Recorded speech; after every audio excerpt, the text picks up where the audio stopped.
and welcome back to the Beyond Aromatics podcast. I'm your host, Savannah Rose. For each episode of this podcast, we interview a member from the field of holistic aromatherapy about the work they do, the research they find, and how they incorporate essential oils in their lives and practice. This podcast is brought to you by the National Association for Holistic Aromatherapy. To learn more about the work we do at Naha, how to get a hold of our quarterly aromatherapy journals, how to attend our monthly webinars, or how to sign up for our 2020 Beyond Aromatics Conference held in Salt Lake City, Utah, October 14th through 17th, please visit our website at www.naha.org, or you can find us on Facebook at Aromatherapy Community or on Instagram at Beyond Aromatics. All right, here's this week's episode. On this episode, we have on special guest Tiffany Carole. Tiffany is an East Asian medicine practitioner and licensed acupuncturist. She draws on her background in science and naturopathic medicine and merges this with her deep passion and developmental understanding of Chinese and energetic medicine. She is the creator and facilitator of Aromapoint Therapies, creator of the Master Healer program, and teaches professionally accredited seminars in the treatment of addictions with energetic medicine, the treatment of mental and emotional conditions with essential oils, and pelvic care with essential oils. Tiffany is adjunct faculty at Bastyr University in their Chinese medicine department. Tiffany currently owns and directs Synergy Wellness Center in Kirkland, Washington for 17 years and is the creator of many online trainings, including the treatment of pediatrics with essential oils, the Healing Oil Collective, and Essentials for Empaths. She is the co-creator of Blue Dolphin Essential Oils for Kids and Monera Distinctive Essential Oils, supporting those in the healing arts with quality essential oils and education. Tiffany is a published author of Chinese and energetic medicine articles and is an activist of sorts in regards to personal and collective empowerment through natural medicine. Tiffany currently facilitates trainings all over the United States, England, and Sri Lanka. And when she is not traveling, she offers private healing sessions in Kirkland, Washington. To learn more about Tiffany, please visit her website at www.tiffanycarole.com.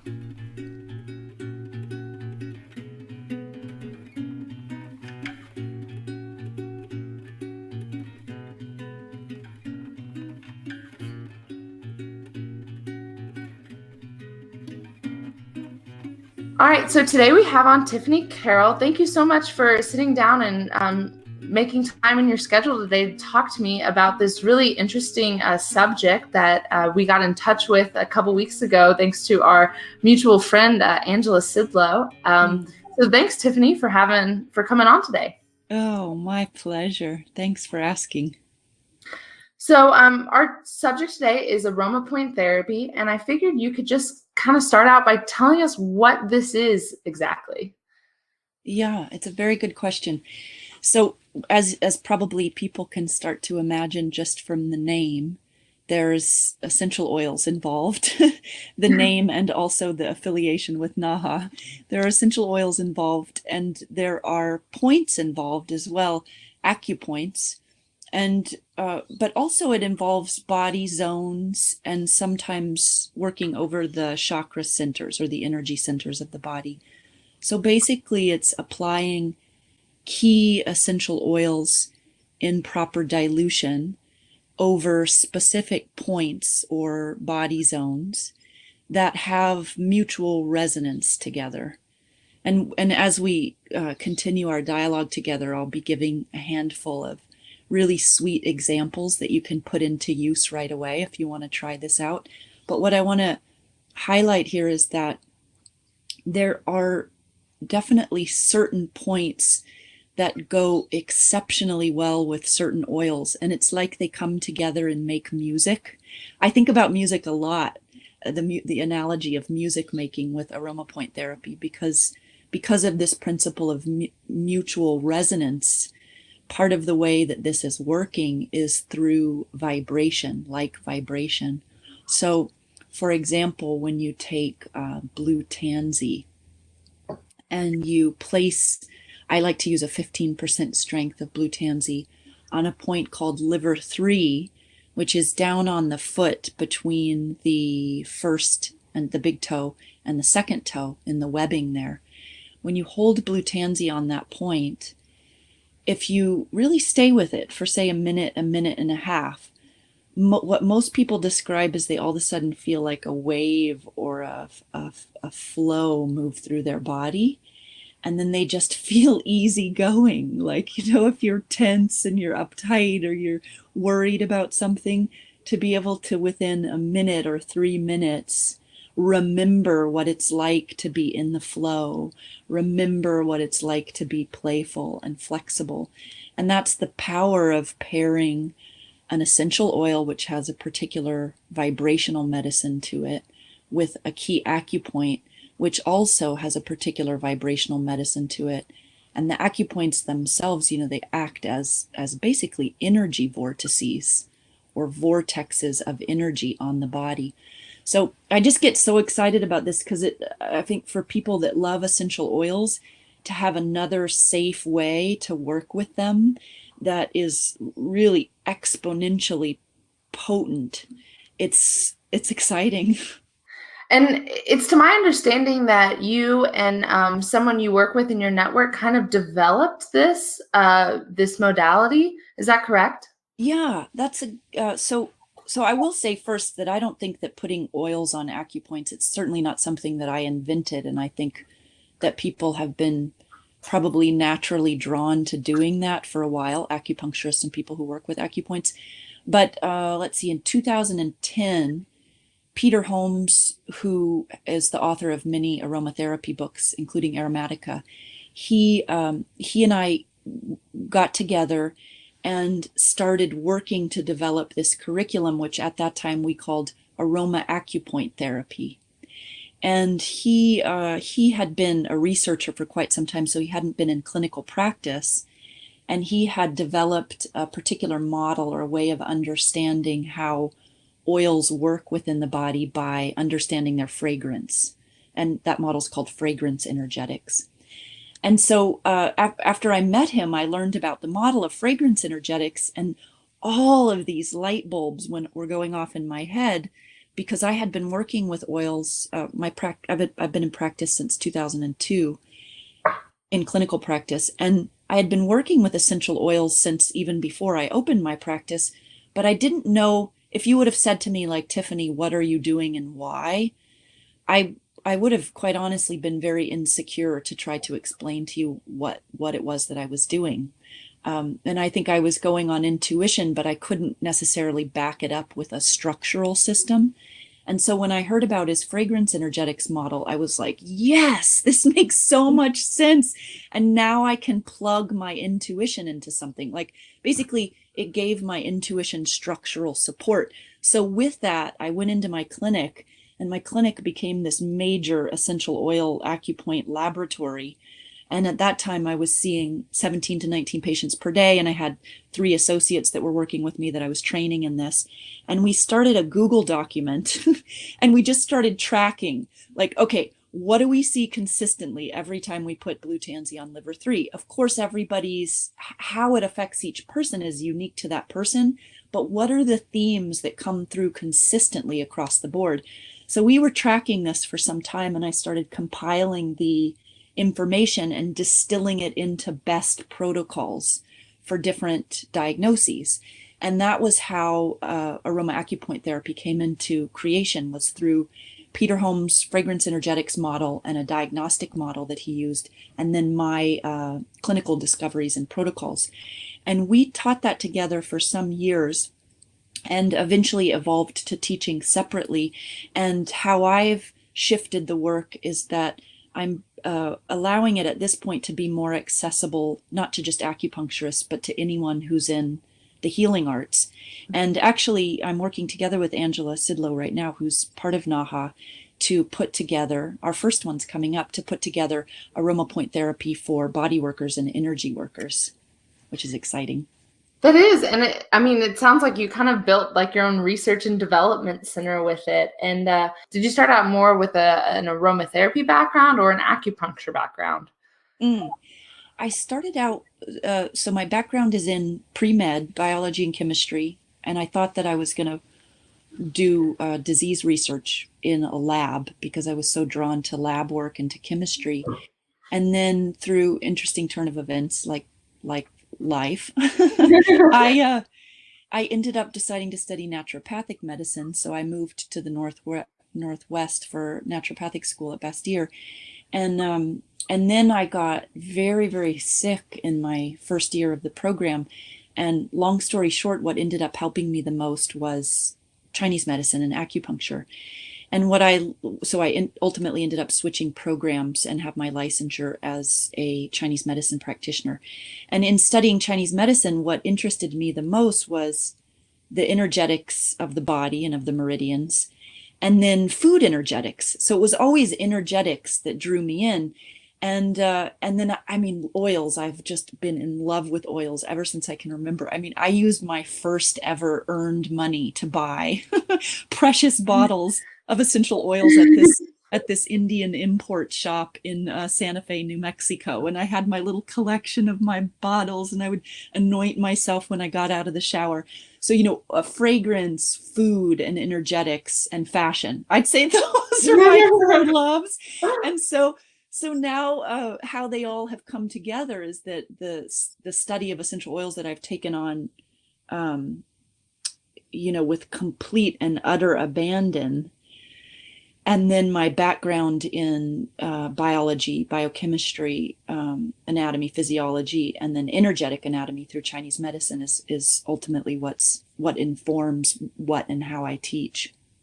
And your love of research to develop that system and to have that clinical research background. I mean, that's a lot of work on your end. I guess I kind of want to delve into more in the science of how does it work? How does Aromapoint therapy work, and what you saw in your patients or the clients that you had come into your office? Yeah, I love that you asked that question. So I'm going to answer that in I think, a relatively balanced way. And when I say balanced, I mean balanced between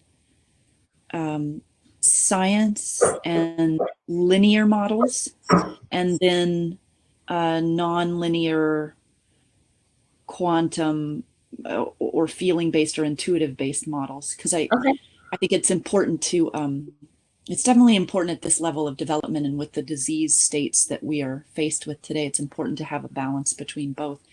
Exactly. So, yeah. And I love that I have the background in science, and that science was in many ways my first complete love. And I also love that through life's twists and turns, I was able to come deeper into these energetic understandings and intuitive insights. And I think it's totally possible. It is totally possible to be able to do the work that we do in a way that's grounded in science, but not forsaking energetics or intuition. And that's what I think is so fabulous about this particular technique. So how it works is, well, let me just give a little more context in that. I think a lot of people listening to this will be either aromatherapists or definitely essential oil lovers. And the bulk of the emphasis on essential oil understandings right now is on their chemistry. And that if we can understand their chemistry, we can make generalizations about the impacts within the body and the mind and the emotions.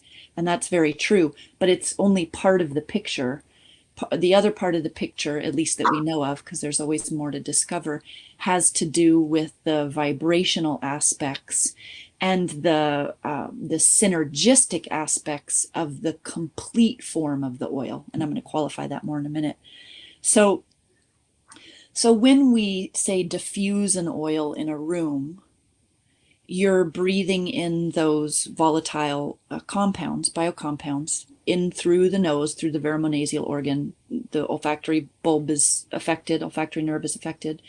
And then that vibrational information gets translated within the brain into neural response, and not just neural response, but a neuroendocrine response. That's just through inhalation. And then we know if we have internal absorption, or we have some internal absorption through inhalation. But if you did, for example, a medical nebulizer, or you were to put a large amount of essential oil on your body and have significant internal absorption, then you also have a neuroendocrine response. But it's a little bit different, because you're actually absorbing significant amount of the compounds, even though they get broken up differently, into the body. So that's another way that the oils can impact. Now with Aromapoint therapy, sometimes people think, oh, the way that we can understand how this is impacting the body is through the internal absorption of the oil on the point. But what I've seen, and also from what I know of chemistry, is that I think the bulk of the impact isn't coming from the internal absorption, because there's not actually that much absorption that's going to be happening if you're using a diluted oil, 1 drop on 1 point. What is actually creating the bulk of the impact is the vibrational frequency of the oil meeting the vibrational frequency and receptivity of the actual acupoint. And as those two come together, they actually make music. They create a certain vibrational harmony, if you will, together. And that vibrational harmony then propagates through the energy channels of the body, and it ends up opening up meridians or opening up energy centers, like the heart chakra, for example, in a literal energetic way, which deserves its own distinction from a neuroendocrine response. But what I see is that we'll have the vibrational opening, say, of a meridian and an acupoint or an energy center such as a chakra. And as that opens and shifts, then secondarily and tertiarily you get neuroendocrine responses. But again, it's secondary to the vibrational response, as opposed to when we get an internal absorption and it's primary. Does it make sense? Yeah, that does. And it needs both of them at the same time. Yeah, I mean, it's interesting too with Aromapoint therapy, because you have the impact of the vibrational impact of the oil on the point, a small amount of internal absorption.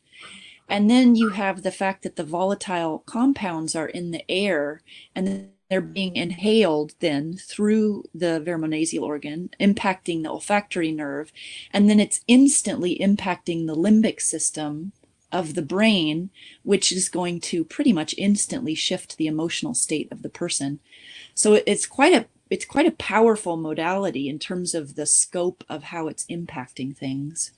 It's like hitting all of those at once in such a specific, controlled and pattern setting. And to have that person, I'm sure in that aspect, being so focused on that one thing you're working on, it's probably very potent. I'm waiting to get to some tips at the end, and I'm going to ask you some questions, because I'm like, I'm going to try this on my own. Exactly. I hope you do. So what kind of things can you use this for? Good question. So in my practice, for years and years in my practice, my focus was on autoimmune diseases. I think we often end up treating things that we have had experience with ourselves, and I have experience personally with autoimmune conditions. And so a lot of my practice was treating autoimmune condition, which almost always has a significant mental and emotional mental emotional imbalanced component to it as well. I only hesitated because there's always the question of like, which comes first, the chicken or the egg? And I say It's not so much to get hung up on that as much. I think it's more important to just recognize that with today's complex conditions, we need to address all levels in whatever treatment modality we're choosing, if possible, with that modality. And so with the oils, I was treating quite a lot of autoimmune conditions, the symptoms that would be fallout from that. So say digestive symptoms, pain management symptoms, allergies, whether seasonal allergies or food allergies. Those are kind of the bulk of the symptoms: digestive issues, pain, and sleep issues. So those are all things that I've treated successfully with Aromapoint therapies. And now I want to, being a clinician, it's also really important to stress that I'm not suggesting that Aromapoint therapies is the be all end all that will replace everything. But I will tell you from firsthand experience that I love to learn. So I'm forever studying and taking more courses and adding more tools to my tool chest. But Aromapoint therapies has been hands down the most potent tool that I have ever had at my disposal. And so to add it to, if I'm making nutrition suggestions to someone and suggesting they stay off of a food that they're reacting to, of course, it's essential that they do that in their health trajectory. But when I do Aromapoint treatment on them in the session, and it shifts their entire emotional and even spiritual state of being, and then they're able to sleep better, and I give them a take-home protocol that's totally safe. And most people are way more compliant with doing an oil protocol than they are with a food protocol or an herbal protocol. Right. And so I find if they do the oil protocol for a while, then what happens is they're much more likely to, with grace and ease, make the other lifestyle changes that are really going to help them on their health path. So that's how it all sort of works together brilliantly. But I mean, I can definitely, within a session, I can decrease, if not eliminate, pain in the body. I can decrease, if not eliminate, digestive distress and pain over the course of a treatment.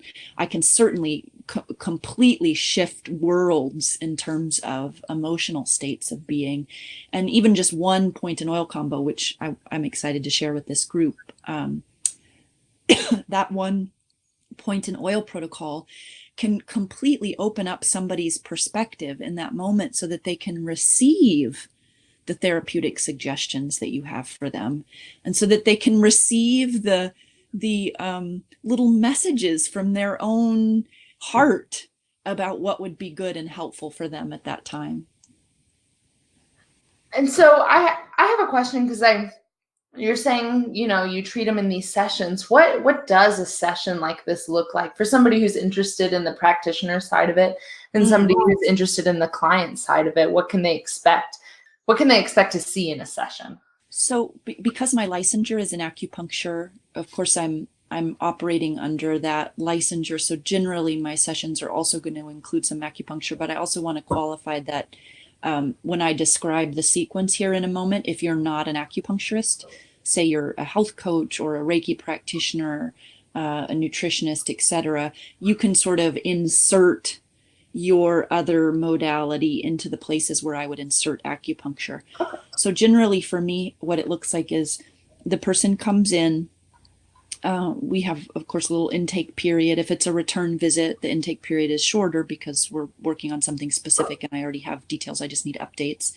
And then I get them on the table, and I start off every single session with diluted bergamot essential oil on point Shenmen, Shenmen, in the ear. And it's in the upper triangular fossa of the ear. It's like the upper little the groove in the very top part of the ear, just under the helix of the ear. And if you take a drop of diluted bergamot and divide it between two fingers, I like to use my pinky because it's smaller, and then you slip it into that upper groove of the ear there, point Shenmen, and you hold that. This is how I start the treatment, and I hold that for anywhere from 1 to 3 minutes. When I first was developing this technique years and years and years ago, I noticed that I only had to hold that point and oil combination for about 45 seconds for a shift to happen. I noticed that these days I have to hold it for a minimum of a minute and sometimes up to 3 minutes. And I think it's just, my hypothesis is that it just has to do with how intense life is these days, how much we're bombarded with, because the bergamot on Shenmen in the ear helps the body to process everything that it's accumulated over the day, over the week, over the month. So I'll hold the bergamot on Shenmen, and as I'm doing that, they're laying face up most of the time. I'm sitting at their head. And it's also a time for me to energetically and soulfully drop into the space. We're both quiet. We're not talking during that time. And this is also when I often receive a lot of intuitive, we say intuitive hits or intuitive insights about what's going on with that person, what's going on with their body. So I just this actually ends up being another aspect of my own diagnoses segments. So I am feeling and receiving that. I'm holding space for their body to unwind, because another impact of the bergamot on Shenmen is that people will experience a complete fascial unwinding. So the way that they hold their body in their tension patterns will temporarily unravel itself in a positive way. That's part of what makes them more receptive to the treatment. And then after I let go of the bergamot on Shenmin, then that's when I go and feel their pulses. In Chinese medicine, that's one of the diagnostic parameters.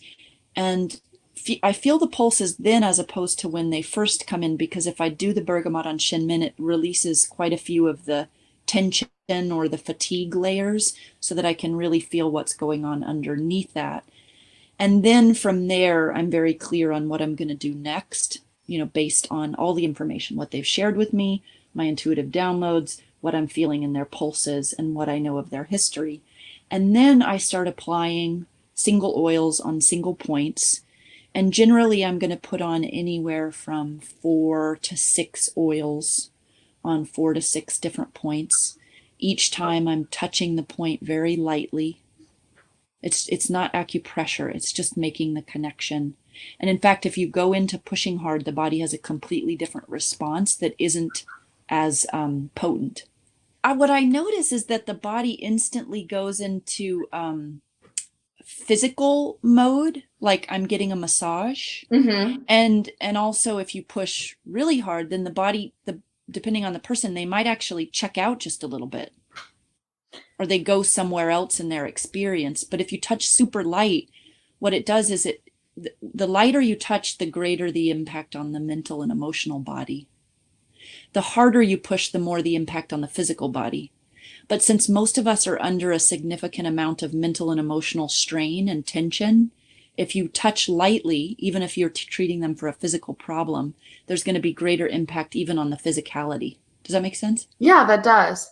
To complete the treatment question, after I do 4 or 6 oils on points, holding each one anywhere from a minute to 2, then that's when I'll put in some acupuncture points. For anyone that's listening that's an acupuncturist, I use far less needles than I did before I started incorporating this into my practice. And then I generally leave the room for a period of time, and then come back and I close the session with 1 oil on 1 point, or an oil on 2 points, something like that. Often I'll close with jasmine or rose or euphoric oil, something to kind of encapsulate them in a little bliss bubble before they go out into the world again. Mm-hmm. But if you do Reiki, you can incorporate. The woman that I see for Reiki, she puts the oils on the points at first, and then she does Reiki, and then she ends with 1 more oil on a point. The therapists that I've trained to do this, since they don't have a license to touch the body, they actually have their clients do the oils on themselves first, and then they do the therapy session. Oh, wow. So you can really incorporate this aspect into so many different modalities. In my seminars, I have naturopaths, PTs, occupational therapists, veterinarians, physical trainers, sports trainers, acupuncturists, all kinds of body workers and energy workers. I guess I just wanted to ask, and if you've experimented with different oils in the start of it, and why you settled on bergamot. So the question about why bergamot, and I'm just reflecting back at what originally happened. This was in the beginning when I was working with Peter together, creating the curriculum for Aromapoint Therapy. And it was somehow born out of one of our conversations. It's that part of the creative process where you I don't know exactly how it came into being, but I remember the time frame. It was like we were having a conversation about the spiritual and soulful impacts of bergamot. We would meditate with the oils to tune into the spirit essence of the plant, to listen to what it had to offer us. And so I think we were dialoguing about that. And then one of us had the idea, hey, let's try it on this point, Shenmin in the ear, which the point Shenmin in the ear is a powerful point for resetting the nervous system. And so we tried it, and it was just amazing. Both of us right away experienced, and I encourage you all to try it yourself to see what you notice. Most people will describe that they feel an opening of perspective, an ease of being, and also a kind of unwinding at the level of their physical body. From there, people will then describe it differently based on their constitutional type, whether it felt like it was clarifying or relaxing, etc. And so from there, I started doing it on all of my patients and noticing this consistent, reproducible effect. And from there, I started, for every seminar that in the beginning he and I were teaching them together, that we taught together, at the very beginning, after introducing ourselves, we would have everybody in the class put it on Point Shenmin in the ear. And it was like night and day from how the class was before and how the class was after. Now I don't ever teach a class without doing it first, if it's an in-person class, because it opens us all up to receive information. It helps us, if we have a chip on our shoulder, to release the chip on our shoulder. If we're not sure if we trust the teacher or not, it helps us to relax around that. Wow. And I've tried, we did have a working theory that maybe Point Shenmin in the ear was like some kind of a transmitter or an amplifier point. And so if you took any oil, it would amplify the impacts of that oil throughout the nervous system. But I have tried many, many oils on that point, and nothing seems to be consistently as powerful and helpful as bergamot. Although I will say that most citrus oils will produce a clarifying opening effect, but that's just what citrus oils tend to do anyway. And if you use things like jasmine or rose or neroli, they tend to have a slightly sedating, deeply calming effect. Lavender is another one that you can put on that point in the ear to create kind of because lavender has such a bivalent function, it can create, it's good for dysregulated conditions. It helps even people out. And just a couple more things about trying it, if I could. Just a reminder to dilute it, of course. If you're worried about sun exposure, bergamot being a photosensitizer, I found that if I use a 25% dilution, I've to date, and I've treated thousands and thousands of people, I haven't had anyone have a sun reaction from a 25%. But if a person's concerned about it, or if I'm concerned about it, like if it's a surfer, and because I lived in California for years, if it's a surfer and they're getting ready to go out surfing, I'll just have them put sunblock over that area. So those are just some safety things to keep in mind. And then light touch and holding it for 1 to 3 minutes or until you feel a shift. And that's it. Try it. Okay. And do you have any specific things you dilute it in, just for? I mean, my favorite, we get, because we do some oil sourcing, we get clear deodorized organic jojoba that I love. But I also know a lot of people work with the fractionated coconut oil, and that can be really nice as well. So I have some jojoba and some bergamot right next to my desk, so that's what I'll be doing as soon as we hang up. Yeah. So, and a quick little dilution tip. This isn't coming from my biochemist side.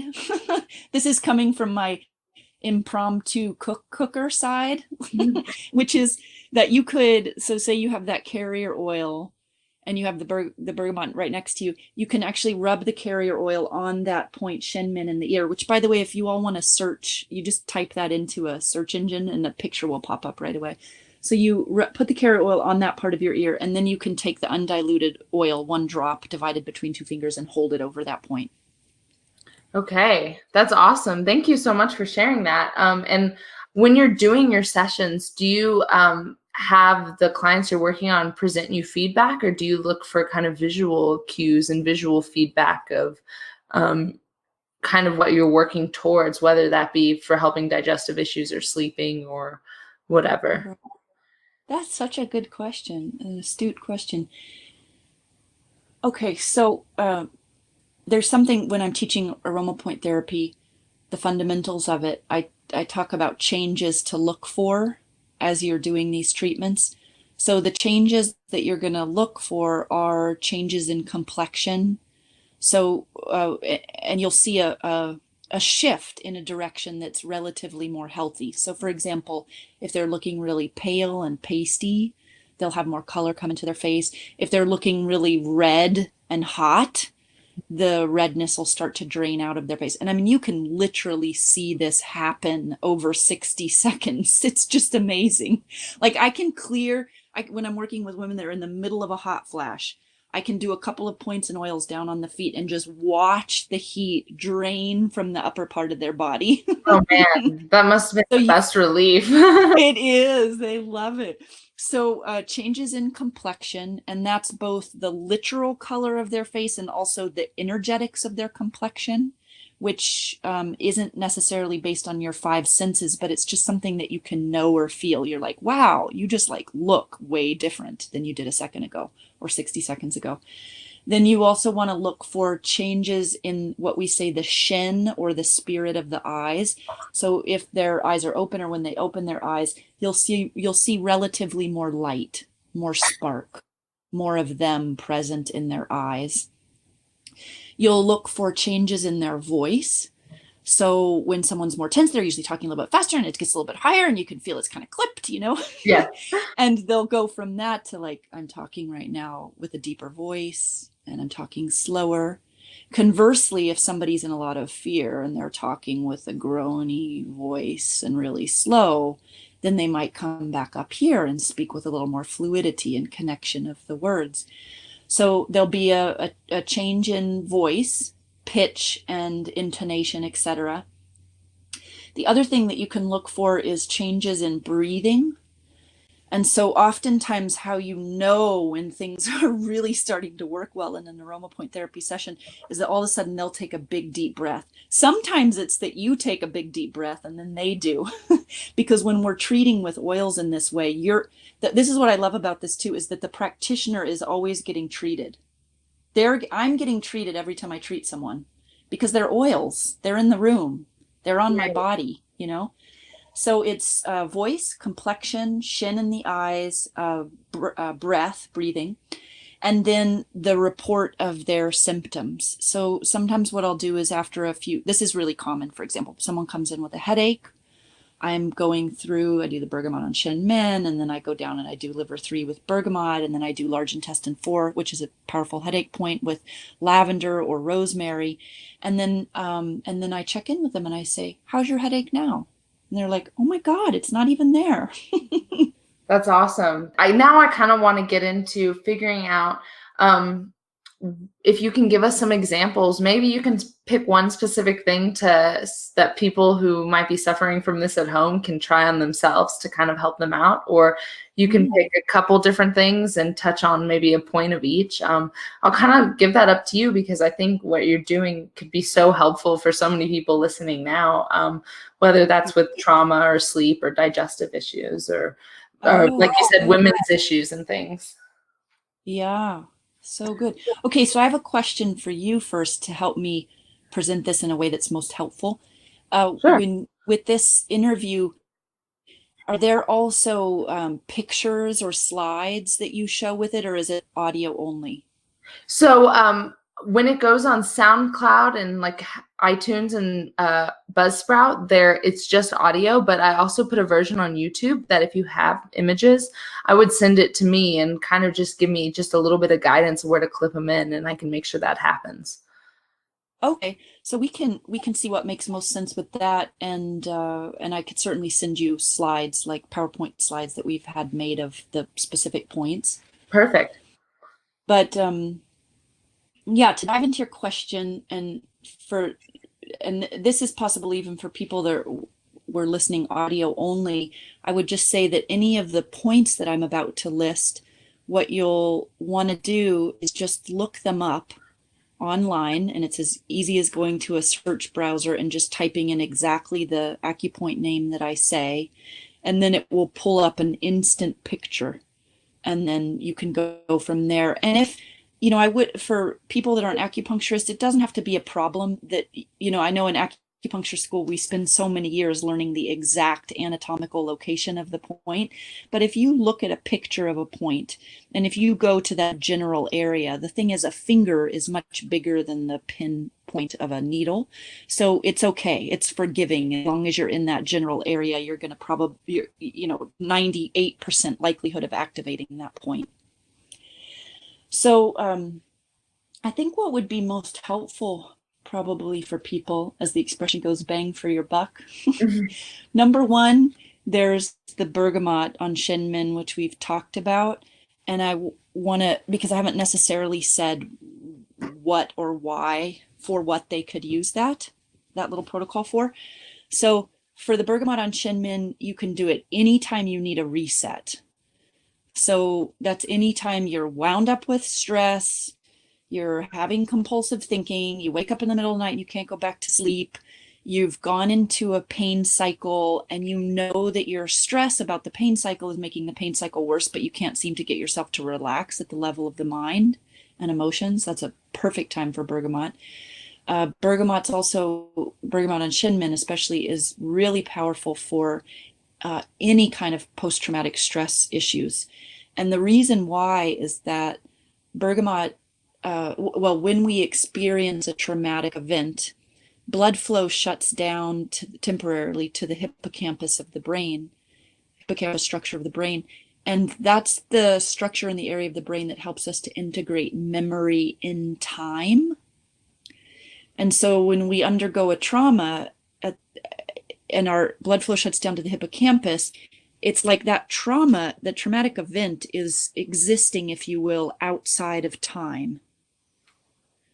And so then years later, 10 years later, 5 years later, we hear a loud noise or there's something that has a synchronistic resonance that activates, probably subconsciously, the memory.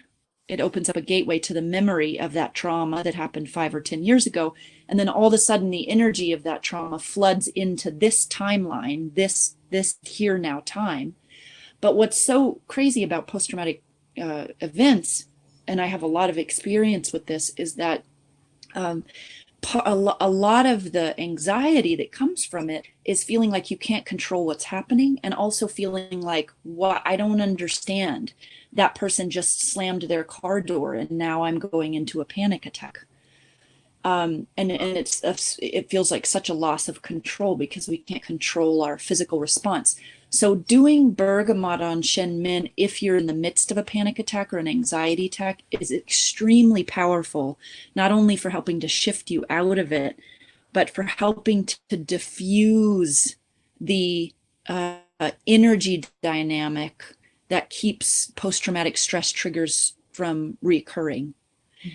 And then also, a lot of times people won't remember to use bergamot on Shenmin when they're in an anxiety or panic attack, because that's oftentimes when we are just trying to survive.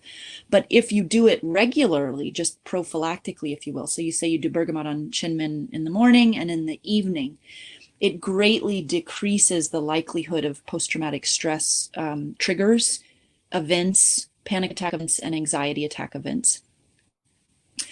If somebody's trying to create a new habit or shift how they are in the world or shift how they are in relationship with another, I highly, again, recommend the bergamot on Shenmin because of the way that it resets the brain and resets the neural pathways in the brain. I have a dear friend who's a neuroscientist. He has the most state-of-the-art neurofeedback equipment that is possible on the West Coast right now. And we did a project together where we brain mapped individuals before bergamot on Shenmin and then after, and you can see what happens to the brain structures before and after bergamot. It's just exceptional. Yeah. Okay, so that's the most exciting one that I think is easily accessible, and I can't think of anyone that wouldn't be good for. For kids, up until they hit their hormonal peaks, or not peaks, but like the tween years, around 11-ish. Before those times, their bergamot is actually sweet orange. So sweet orange does for them and for their nervous system what the bergamot does for us. And then after they start going through their hormonal shifts and their psyches and their emotional bodies become more complicated, that's when I start using the bergamot. And sweet orange on kids is extremely powerful. I won't go into great detail just because I talked a lot about bergamot, but it's a lot of the similar aspects that I just spoke about, but on the level of children and child appropriate. Blue tansy on liver 3 is another one that pretty much everyone could benefit from. Most people that live in the West have a lot of expectations on their time and energy, and we have Most people have a lot of balls in the air and a lot that they're managing. And as I mentioned briefly in the beginning, the blue tansy on that point helps remind us to go with the flow. It helps remind us to be playful, even in the midst of our work. And it literally helps connect us again to our flow state. Because, the more stressed we get, the more clamped down we get, the more choppy we get. So it reminds us how to flow again. And then there's another point on that I just briefly mentioned too, is large intestine 4, which is a lot of people know this point actually, and they don't even know that they know it because it's a famous headache point. If you look at your hand and you see your thumb and your pointer finger and that webbing between the two, so you kind of open those up so you're shaped like an L, and then go into the corner of the L and pinch right in the webbing there. It's probably sore on most people. The point on the very top in the middle of that webbing is large intestine 4. That point's called the Great Eliminator, and it's a powerful point for reducing inflammation, for moving stuck chi in the body, and it's also we call it the command point for the head and neck. So it releases the meridians, the fascia, and can even release the musculature that goes all the way up the outside of the arm, the top of the back, the upper back, like the traps there, which often get super tight on people, all the way up through the side of the neck, through the sternocleidomastoid muscle that gets really tight on people, and up to the back of the occiput there. That's interesting. I'm playing on it now. I'm like, it's a strong point. Wow. Yeah, it's funny because I feel like I have just squeezed this area before, just like in times of frustration and things like that. That's interesting. Yeah, and as far as oils to put on there, lavender is excellent there. Rosemary is excellent there. Those are two of my favorites for that point. And then here, check this out. If you're willing and want to go through this process, bergamot on point shinmin in the ear, rosemary or lavender on large intestine 4, and then blue tansy down on liver 3. And that's a complete treatment. It's an awesome treatment. And it's interesting because you say large intestine 4, and I'm like, where my stomach am I poking? That's in the hand. So where is liver 3 exactly? Oh yeah, so liver 3 is the one that's down on the foot between the big toe and the second toe. And actually, the cool thing about this is liver 3 is in the exact same place on the foot that large intestine 4 is on the hand. Ah. Do you see what I mean? Yeah. So that webbing between the first and second toe, if you slide your finger up that webbing and you push down, you're going to find a tender point in there. That's liver 3. And do you press on top or bottom or both? On the top of the foot. Just on the top. Okay. Just like with large intestine 4, you're on the top of the hand, on the dorsal aspect. Oh, that's so interesting. Wow. Okay. So I wonder if everybody else is poking themselves right now, like I am. I know. And there is, of course, benefit just from doing the acupressure, but wait till you add the point. And remember, little pop quiz, like, are you pushing hard, or are you pushing on this hard with the oil, or are you just making contact? Interesting. Yeah. Right. Okay. So for people who are interested, our listeners are aromatherapists, but they're also kind of just essential oil enthusiasts. Coming from a practitioner standpoint, what would somebody need to do to kind of learn more about this, or get trained in this, or start using some of these methods in their own practice? Yeah. So I'll go from the level of just things that you can do immediately all the way to putting in some training time with it. So I'd say for individuals who, for whatever reason, they're just not called to do an actual training on it right now, but they feel inspired by this conversation, then I would say just start experimenting, safely with placing oils on acupoints or on body zones. Now, if they don't know acupoints, or if you don't know acupoints, then maybe what you do is just focus on the chakra zones of the body. So, for example, right between your breasts on the sternum is the center of the heart chakra, but it's also an acupoint, CV17.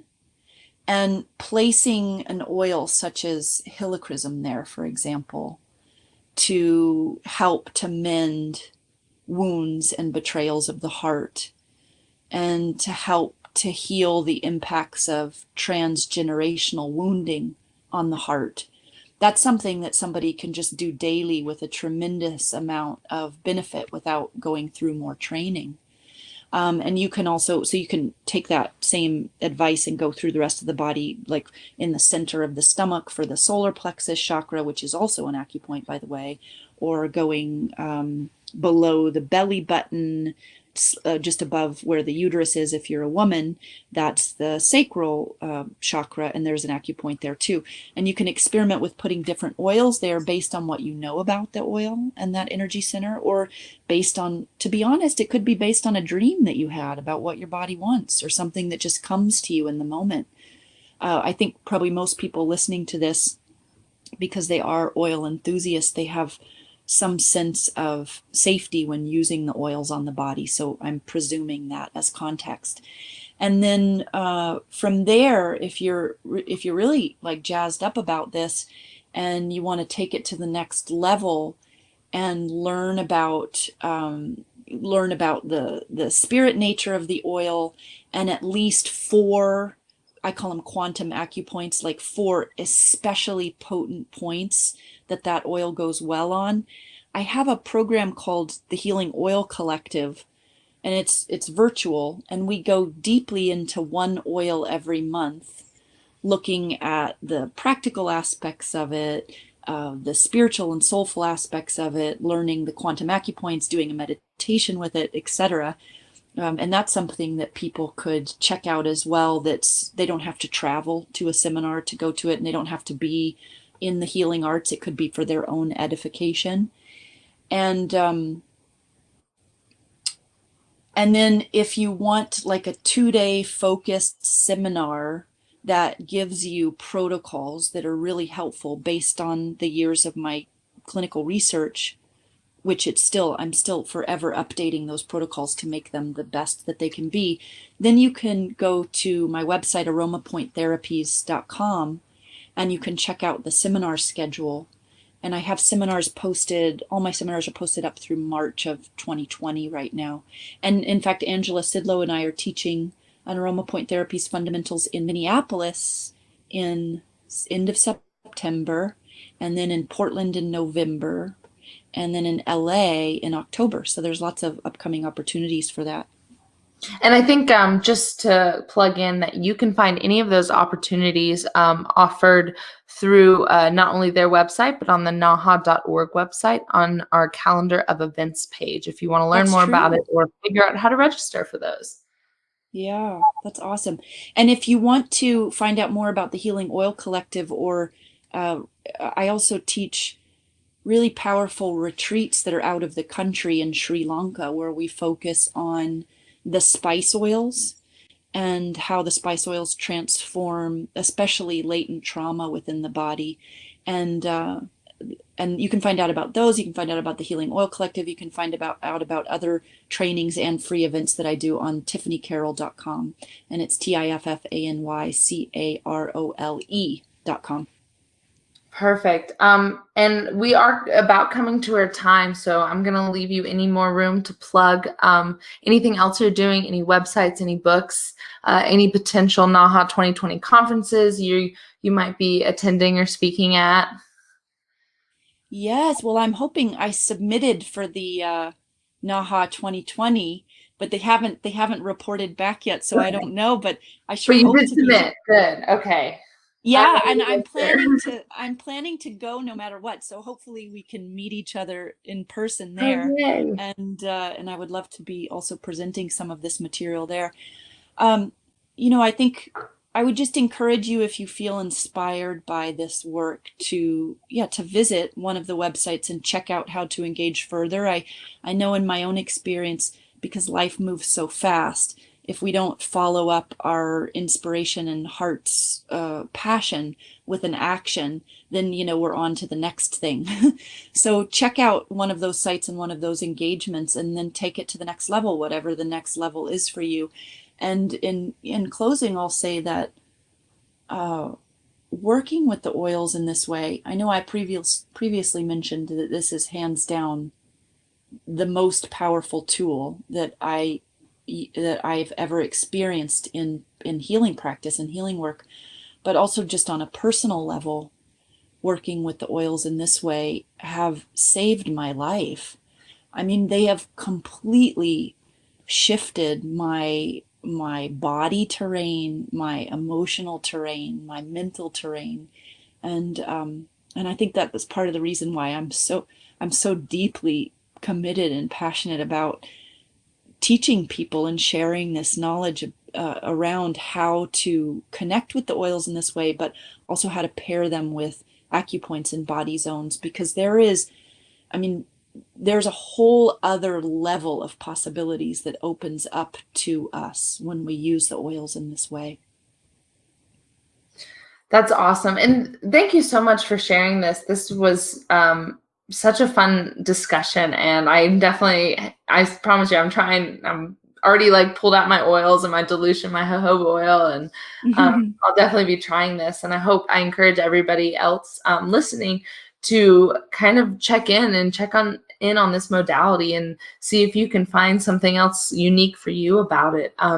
Thank you so much for sharing. I'll have to thank Angela for putting us in touch. This has been awesome. And so this will actually be coming out quite after the webinar. So I'm just going to mention your webinar real quick. Okay. If you want kind of the same topic, but a little bit more visual aspect of it, you can check out our Naha webinar. Tiffany did a webinar for our September edition, and that's in the Naha bookstore. And it's also on your account member homepage for all of our members who are listening. So go check that out.